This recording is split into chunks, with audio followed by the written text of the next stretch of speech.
જય અંબે મિત્રો, ધોરણ 12 ગુજકેટ ચાલે છે. ગુજકેટ 2014નું પેપર હવે સોલ્વ કરીએ. મેં તમને પીડીએફ મોકલી જ છે.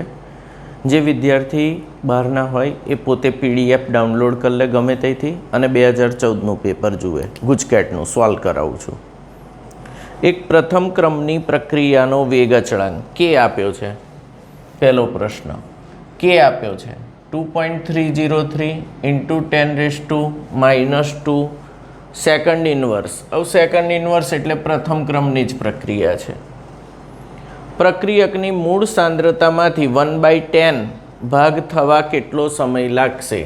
પ્રક્રિયકની મૂળ સાંદ્રતાથી 1/10 ભાગ થવા લાગતો સમય ટી પૂછ્યો છે તમને, કે આપ્યો છે અને ટી પૂછ્યો છે. તમે લગાડશો t is equal to 2.303/k log of R0 શરૂઆતની સાંદ્રતા upon RT is equal to 2.303 divide by 2.303 × 10⁻² log of R0.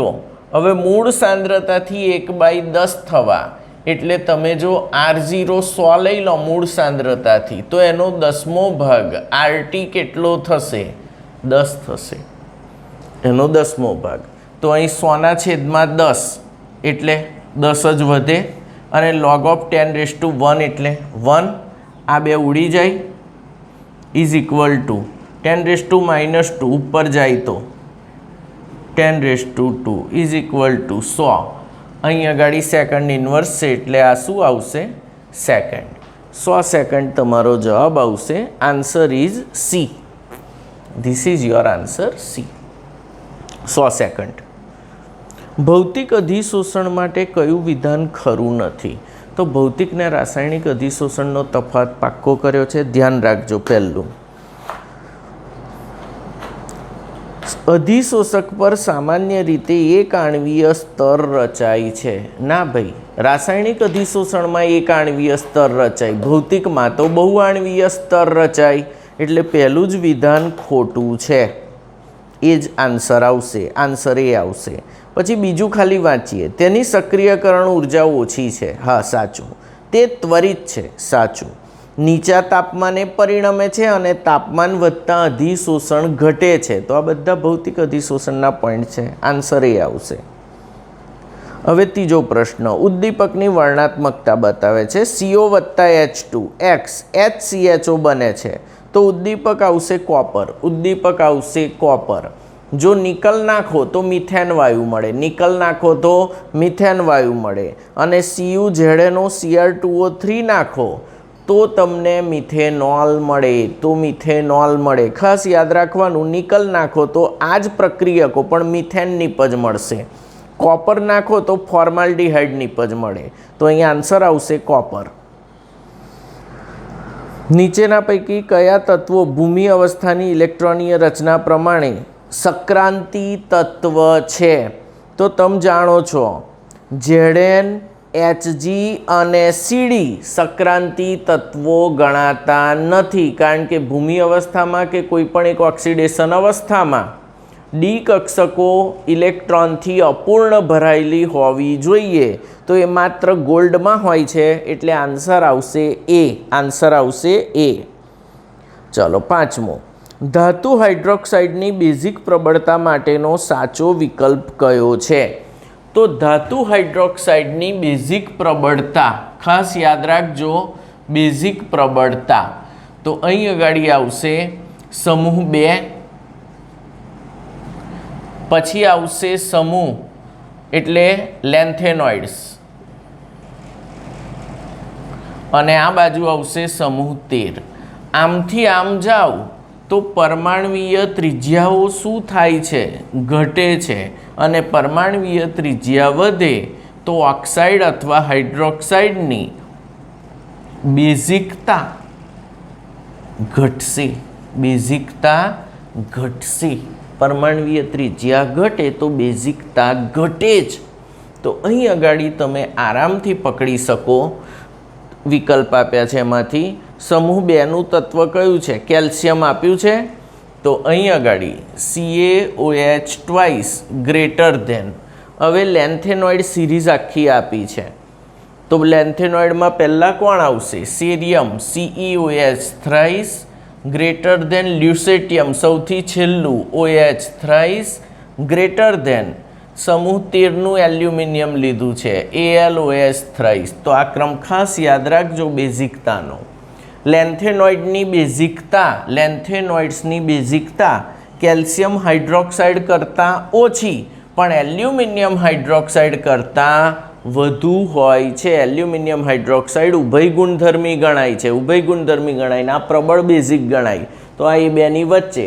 અને લેન્થેનોઇડમાં ડાબેથી જમણે જતાં લેન્થેનોઇડ સંકોચન થાય છે, ત્રિજ્યા ઘટે છે, એટલે બેઝિકતા ઘટે છે. પછી કયા સંયોજનનો ઉપયોગ ગેસ લાઇટરની પથરીમાં થાય છે? પાયરોફોરિક મિસ મેટલ, પાયરોફોરિક મિસ ધાતુ. આન્સર સી આવશે. CEO2 વર્ણકોમાં વપરાય છે. નિક્રોમ હીટર બનાવવા વપરાય અને નિટિનોલ અવકાશયાનના એન્ટેનામાં વપરાય.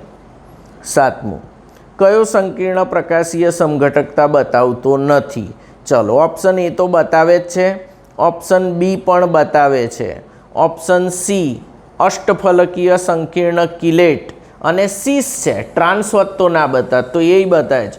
ઓપ્શન ડીમાં NH3 4 વાર છે, એકનો એક 4 વાર હોય એટલે એ નહીં બતાવે. Option D is your correct answer.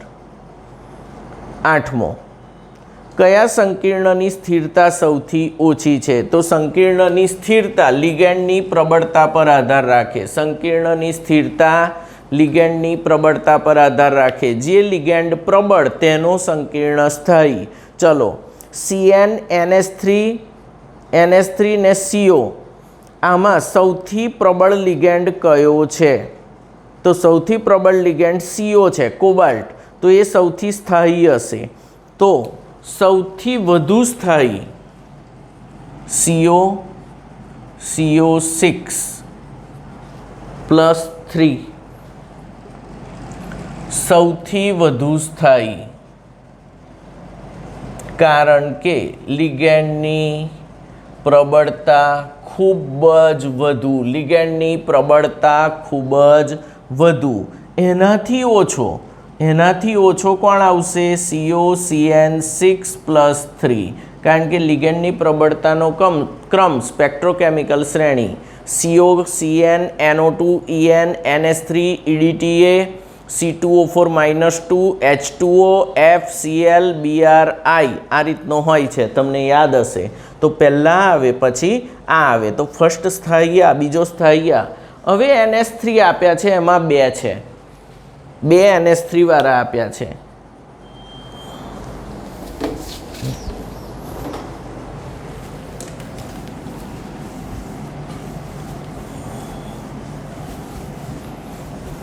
જોઈ લઈએ આપણે. CONH3 6+3, CONH3 અને CONH3 6+2. તો આ બેમાં આ વધુ સ્થાયી છે અને આ ઓછો સ્થાયી છે.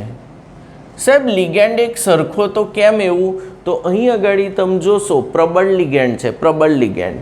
કોબાલ્ટ એટલે 27 એટલે ડીમાં કેટલા ઇલેક્ટ્રોન હશે? 7+2 છે, તો ડીમાં કેટલા હશે? 7. આમાં ડી 7 છે ને આમાં ડી 6 છે.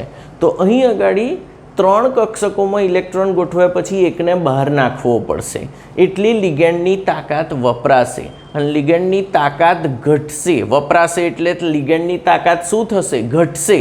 તો એ લિગેન્ડની તાકાત ઘટે છે એટલે આ સૌથી ઓછો સ્થાયી છે, +2, જેમાં ઇલેક્ટ્રોનને બહાર કાઢવો પડે. અહીં એક ઇલેક્ટ્રોનને બહાર કાઢવો પડે છે, એના માટે લિગેન્ડની તાકાત વપરાય છે. લિગેન્ડની તાકાત વપરાતા સ્થિરતા ઘટે છે. કયું લિગેન્ડ એક જ સંવર્ગ સ્થળ નિર્દેશ ધરાવે છે? એક દંતીય લિગેન્ડ કયું છે? O-2 અને N-3 એક દંતીય લિગેન્ડ છે. ઓપ્શન એ આવશે. 10મું, એસિડિક પ્રબળતાનો સાચો ક્રમ કયો છે? મારું 12મું ચેપ્ટર બરાબર જોજો, ખબર પડશે.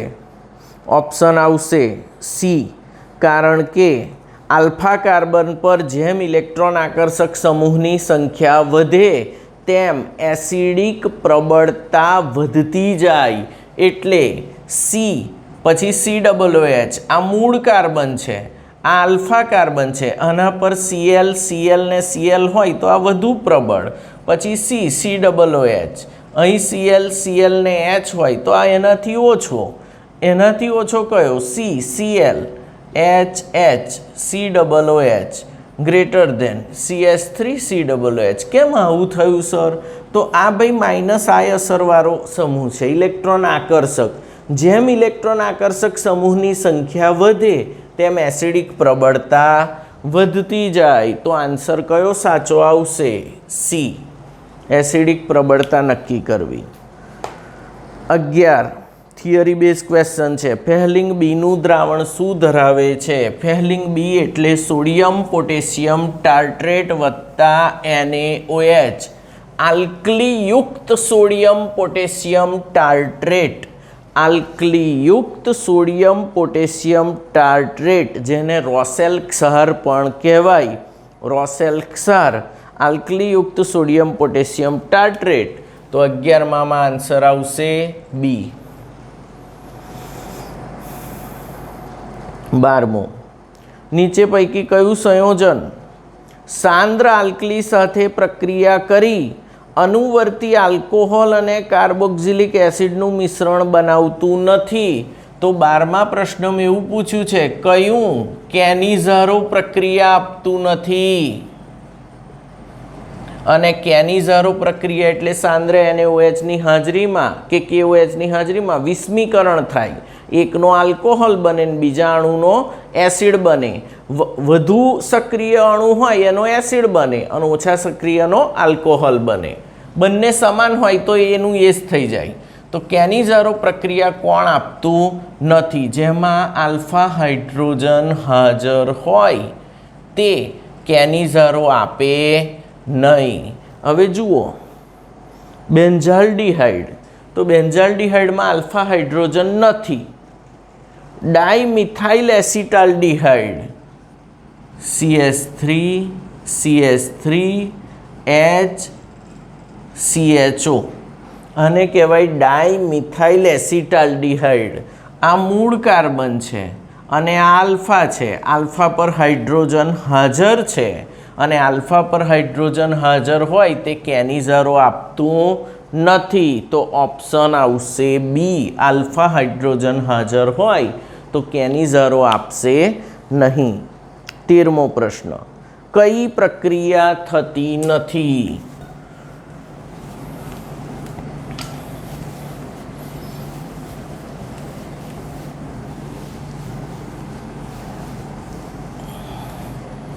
પેપર લાઈન જોડે બેહવાનું ભાઈ, ખબર પડે. કઈ પ્રક્રિયા થતી નથી? તો આપણે જાણીએ છીએ બધાને બેન્ઝીન સલ્ફોનાઇલ ક્લોરાઇડ અથવા પેરાટોલ્યુઇન સલ્ફોનાઇલ ક્લોરાઇડ આપ્યા છે. તો 13મા પ્રશ્નમાં હિન્સબર્ગ પ્રક્રિયા પૂછી છે. કઈ પ્રક્રિયા? હિન્સબર્ગ. હિન્સબર્ગ પ્રક્રિયક જોડે કયો એમાઇન પ્રક્રિયા કરતો નથી? 3 ડિગ્રી એમાઇન પ્રક્રિયા આપતો નથી. તો કયું ઓપ્શન આવશે? એ, ટ્રાઇપ્રોપાઇલ એમાઇન વત્તા હિન્સબર્ગ પ્રક્રિયક, ટ્રાઇપ્રોપાઇલ એમાઇન વત્તા બેન્ઝીન સલ્ફોનાઇલ ક્લોરાઇડ, ટ્રાઇપ્રોપાઇલ એમાઇન એટલે કેટલા ડિગ્રી એમાઇન થયો કહેવાય? 3 ડિગ્રી એમાઇન. તો એ હિન્સબર્ગ જોડે પ્રક્રિયા આપતો નથી, 1 ડિગ્રી 2 ડિગ્રી આપે છે. 14મો પ્રશ્ન, 1 ડિગ્રી 2 ડિગ્રી 3 ડિગ્રી એમાઇનના અલગીકરણમાં હાલમાં કયો પ્રક્રિયક વપરાય છે? તો 14મો પ્રશ્ન, હાલમાં બેન્ઝીન સલ્ફોનાઇલ ક્લોરાઇડની જગ્યાએ પેરાટોલ્યુઇન સલ્ફોનાઇલ ક્લોરાઇડ વપરાય છે. મેં બરાબર તમને ગોખાયું છે, યાદ રાખવાનું. પેરાટોલ્યુઇન સલ્ફોનાઇલ ક્લોરાઇડ હાલમાં વપરાય છે. પહેલાં CH3 નહોતો તો બેન્ઝીન સલ્ફોનાઇલ ક્લોરાઇડ કહેવાય, અત્યારે વપરાય છે para toluene sulfonyl chloride. That is your answer A. કયું વિટામિન વનસ્પતિમાંથી મળતું નથી? સાયનોકોબાલેમાઇન, વિટામિન B12 પ્રાણીઓમાં મળે છે. આ કોર્સમાં નથી હમણાં, છતાં સાયનોકોબાલેમાઇન, વિટામિન B12. 16મો, સુક્રોઝને 483 કેલ્વિને ગરમ કરવામાં આવે તો પાણી દૂર થઈ ભૂખરો કથ્થાઈ રંગનો અસ્ફટિકમય પદાર્થ બને છે, જેને કેરેમલ કહે છે. જેને કેરેમલ કહે છે. ચોકલેટને આઈસ્ક્રીમની બનાવટમાં વપરાય જે કેરેમલ, એ સુક્રોઝને કેટલા ડિગ્રીએ ગરમ કરવાનું? 483 કેલ્વિને. પાણી દૂર થાય અને કથ્થાઈ રંગનો અસ્ફટિકમય પદાર્થ બને એને કેરેમલ કહે છે. કયો એમિનો એસિડ તટસ્થ છે? 17મો પ્રશ્ન. ચોખ્ખું દેખાય છે ગ્લાયસિન તટસ્થ છે. લાઇસિન ને આર્જિનિન તો બેઝિક અને એસ્પાર્ટિક એસિડ તો એસિડિક છે.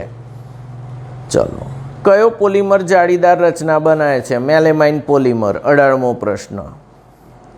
19મો કોર્સમાં નથી, પરિરક્ષક કોર્સમાં નથી. 21.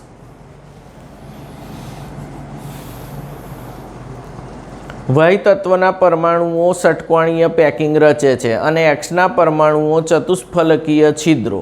ચલો વાહી HCP, અત્યારે તો એને CCP જ લઈ લઈશું, એટલે વાહી કેટલા છે? 4. એક્સના પરમાણુ ચતુષ્ફલકીય છિદ્રો.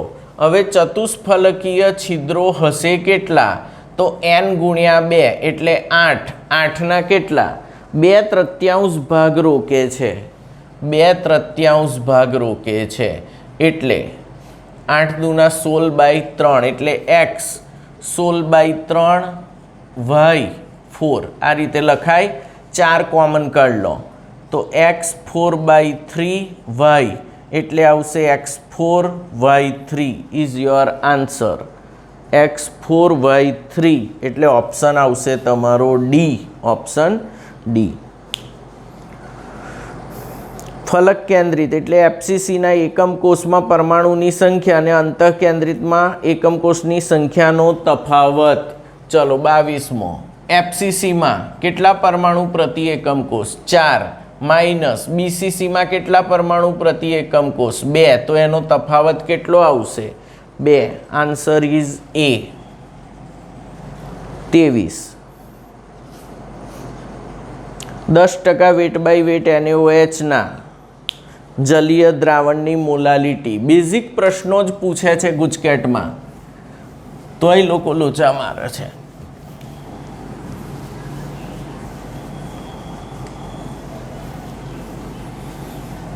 ચલો બધાને ધ્યાન નહીં. 10% વેટ બાય વેટ NaOHના જલીય દ્રાવણની મોલાલિટી. કયો પ્રશ્ન છે? 23. 10% વેટ બાય વેટ NaOH એટલે શું મિત્રો મને કહો? પહેલાં તો અર્થઘટન કરો. એટલે 10 ગ્રામ NaOH 100 ગ્રામ દ્રાવણમાં ઓગળેલો છે.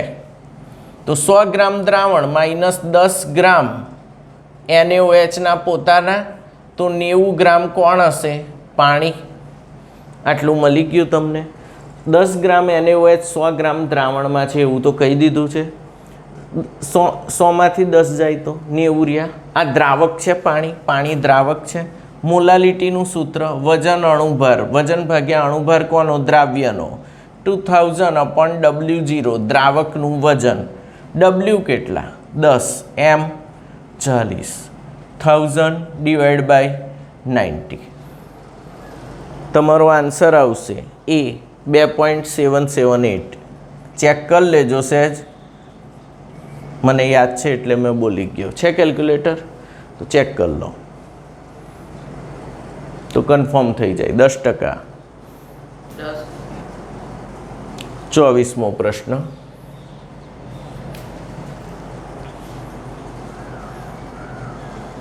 એક આલેખ આપ્યો છે, આંશિક દબાણ અને દ્રાવ્યતા. આમ આપ્યો છે આંશિક દબાણ અને દ્રાવ્યતા. અહીં આપ્યું છે ABCD વાયુ. પછી એવું પૂછ્યું છે કયા વાયુની દ્રાવ્યતા સૌથી ઓછી હશે? કયા વાયુની દ્રાવ્યતા સૌથી ઓછી હશે? એટલે ભાઈ આલેખ પરથી ચોખ્ખું દેખાય છે Cની દ્રાવ્યતા સૌથી વધુ દ્રાવ્યતા, કારણ કે જો સીધો આમ વધતો જાય છે એટલે આ પણ વધશે. પણ આની દ્રાવ્યતા એકદમ વધતી નથી, આની દ્રાવ્યતા બહુ ઓછી છે। જુઓ અહીં આગળ આમ દોરો તો આની સૌથી વધુ મળશે અને આની સૌથી ઓછી। અહીં આગળ એક લીટી દોરી જુઓ, દ્રાવ્યતા કોની સૌથી વધુ દેખાય છે? સીની, પછી બીની, પછી એની। તો અહીં આગળ આપેલ આંશિક દબાણે કોની દ્રાવ્યતા સૌથી ઓછી હશે? વાયુ એ। આ લેખને સોલ્વ કરવાનો પ્રશ્ન છે ભાઈ, ઓપ્શન બી। 25મો પ્રશ્ન મગજ દોડા નથી। 0.1 મોલર NaClના 10 મિલી જલીય દ્રાવણનું સમાન કદના 1000 ટીપામાં વિભાજન કરવામાં આવે તો એક ટીપાની સાંદ્રતા કેટલી? 0.1 જ આવશે 25માં। આન્સર સી 0.1 મોલર, કારણ કે તમે ગમે તે દ્રાવણ હોય, મેં તમને 1 મોલર દ્રાવણ આપ્યું છે, હવે એમાંથી તમે ચમચી ભરીને લો તો એ ચમચીની અંદર જે આવ્યું એની સાંદ્રતા કેટલી હશે? 1 મોલર જ હશે, કારણ કે તમે ચમચી જેટલું કદ લીધું છે। તો તમે 1000 ટીપામાં વિભાજિત કરો કે 10,000 ટીપામાં વિભાજિત કરો, સાંદ્રતા બદલાય નહીં, કારણ કે કદ સીધું કપાય છે, એટલે સાંદ્રતા એની એ જ રહેશે 0.1 મોલર। 26 પ્લેટિનમના ધ્રુવો વાપરીને કોનું વિદ્યુત વિભાજન કરીએ તો કેથોડ પર H2 ને એનોડ પર O2 વાયુ પ્રાપ્ત થાય છે?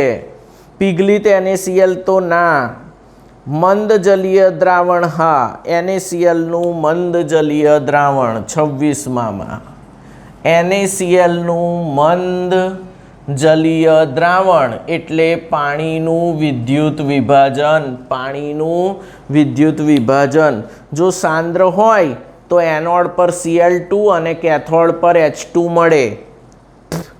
સાંદ્ર હોય તો એનોડ પર Cl2, કેથોડ પર H2, અને પીગલિત હોય તો એનોડ પર Cl2 ને કેથોડ પર સોડિયમ ધાતુ મળે। ઘન હોય તો એનું વિદ્યુત વિભાજન થતું નથી, કારણ કે ઘન અવાહક હોય છે। ચલો, ધાત્વિક વાહકતા વિશે પ્રશ્ન નથી। કયો કોષ સાંદ્રતા કોષ છે? 28મો પ્રશ્ન। સાંદ્રતા કોષ એને કહેવાય કે જેમાં ધ્રુવો સમાન હોય પરંતુ દ્રાવણોની સાંદ્રતા જુદી જુદી હોય। બંને વિદ્યુત ધ્રુવો સમાન હોય, એનોડ ને કેથોડ, પણ દ્રાવણોની સાંદ્રતા જુદી જુદી હોય, તેને સાંદ્રતા કોષ કહેવાય। Option D is perfect. PtH2HCl, HCl 0.2 molar, ક્ષાર સેતુ HCl 0.5, H2 Pt, બંને પ્રમાણિત હાઇડ્રોજન વિદ્યુત ધ્રુવો જ છે બંને બાજુ। આ સાંદ્રતા જુદી જુદી છે એટલે આ કોષને સાંદ્રતા કોષ કહેવાશે। પહેલાં નહીં કહેવાય, કારણ કે સાંદ્રતા સરખી છે। બીજામાં તો ધ્રુવો જુદા જુદા છે। ત્રીજામાં સાંદ્રતા સરખી છે। ચોથામાં ધ્રુવો સમાન છે અને સાંદ્રતા જુદી જુદી છે, એટલે સાંદ્રતા કોષ કહેવાય। મોન્ડ કાર્બોનિલ પદ્ધતિ દ્વારા નિકલનું શુદ્ધિકરણ થાય। 29માં ઓપ્શન ડી આવે। ટિટેનિયમ અને ઝિર્કોનિયમમાં વાન આર્કેલ પદ્ધતિ, કઈ પદ્ધતિ? વાન આર્કેલ। અને જર્મેનિયમમાં કઈ પદ્ધતિ? જર્મેનિયમ બોરોન અર્ધધાતુ માટે ઝોન શુદ્ધિકરણ। ઝોન શુદ્ધિકરણ। ચલો, કયો ઓક્સાઇડ રંગવિહીનને તટસ્થ છે? 30મો પ્રશ્ન। ઓપ્શન એ N2O, N2O એ રંગવિહીન અને તટસ્થ છે। N2O એ રંગવિહીન અને તટસ્થ છે।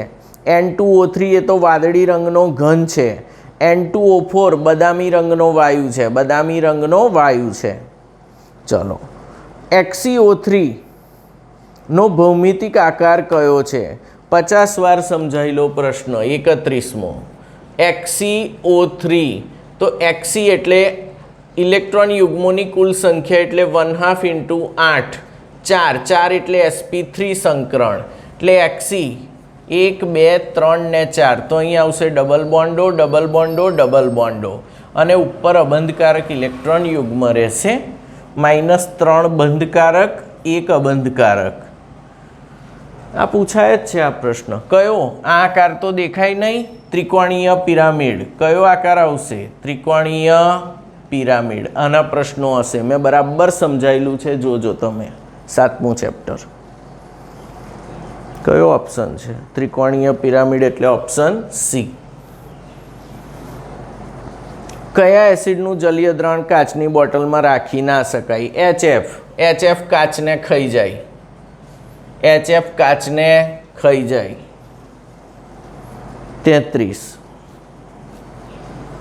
C bond x. Okay, C bond x બંધની પ્રબળતાનો સાચો ક્રમ 10મા ચેપ્ટરમાં સમજાયું છે. FCl-BrI પ્રબળતા ઘટતી જાય. CF greater than CCl greater than CBr greater than CI. બંધની પ્રબળતા, કારણ કે આનું કદ નાનું છે એટલે બંધ એકદમ મજબૂત બનવાનો. આવશે આન્સર એ 33માં. 34. કઈ પ્રક્રિયા સ્વાર્ટ્ઝ છે? સ્વાર્ટ્ઝ F, ફિંકલસ્ટેન I વિસ્થાપન પ્રક્રિયાઓ 10મા ચેપ્ટરની મેં સમજાયેલી છે. તો સ્વાર્ટ્ઝ F મને ઓપ્શન બી ચોખ્ખો દેખાય છે. પહેલી અને ત્રીજી એ ફિંકલસ્ટેન છે અને સુકાઈ ઇથરને સોડિયમવાળી વુડ્સ પ્રક્રિયા છે. ઓપ્શન ડી એ વુડ્સ છે. એ અને સી ફિંકલસ્ટેન છે. તો સ્વાર્ટ્ઝ કઈ કહેવાય? Option B. Option B. તો 34માં ઓપ્શન બી સ્વાર્ટ્ઝ F. 35મો. દ્વિઆણવીય કેન્દ્રાનુરાગી વિસ્થાપન SN2 માટે કયું વિધાન ખોટું છે? પહેલું, દ્વિતીય ક્રમની પ્રક્રિયા છે. સાચું.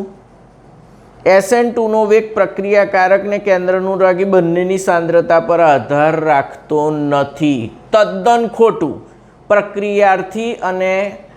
પ્રક્રિયાર્થી અને ન્યુક્લિયોફાઇલ બંનેની સાંદ્રતા પર આધાર રાખે તો જ દ્વિતીય ક્રમની SN2 થાય, એટલે બીજું ખોટું છે. ઓપ્શન બી આવશે. 35માં ઓપ્શન બી આવશે. 36મો. કયા આલ્કોહોલની પાણીમાં દ્રાવ્યતા સૌથી વધુ હોય છે? ગ્લિસરોલ. જેમ OHની સંખ્યા વધે તેમ પાણીમાં દ્રાવ્યતા વધે.